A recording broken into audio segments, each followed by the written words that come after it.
A French tourist got lost with his lunch order in a local restaurant. He did not understand the Vietnamese menu, and nobody in the restaurant spoke any English. A high school girl was called for help with translating. She helped him with the order, explained about the food, and introduced him her hometown. He told her about his bicycle trip across Southeast Asia, and they became friends. The high school girl was me. My very first experience with the internet was when I created an email account to keep in touch with this friend. During my first year in college in 2002, internet was a luxurious thing for students.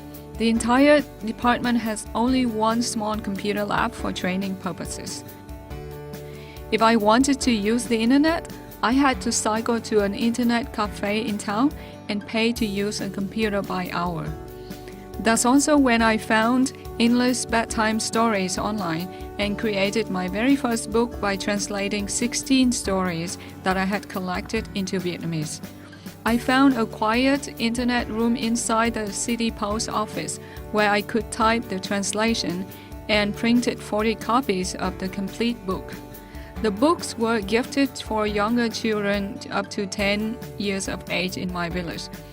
I was so excited, hoping that the stories would sparkle their imagination as they did to me. In my junior year, I was introduced to using internet for research purposes and became fascinated with it. I wrote my very first research paper on an American culture topic and then my bachelor's thesis in the final year. While this might sound strange to a regular American student who probably started to write their research paper in middle school, it was certainly not the case in Vietnam.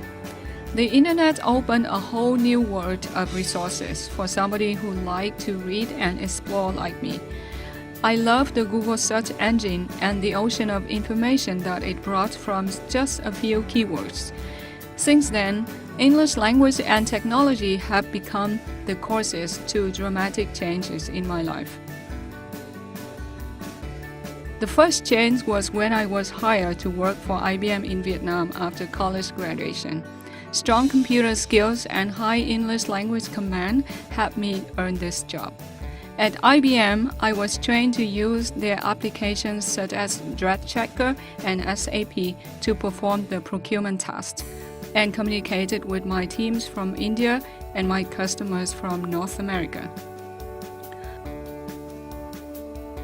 The call for in-depth learning of language, culture, and technology became so strong and consistent after a while, and I knew I should do it sooner than later. I left Vietnam to pursue my master's studies in English as a second language in America. The program has a touch of technology. I learned to use Blackboard, Second Life, and a number of Web 2.0 tools. I love the Concept app web-based version. It enables visualization of information and a powerful creativity tool. It inspired me to my master thesis and later my publication as to using the tool to reinforce student learning in a flipped classroom.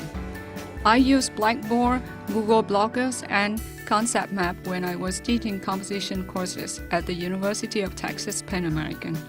Realizing the power of technology to foreign language teaching, I decided to pursue a PhD with a desire to enhance my teaching and research career with technology.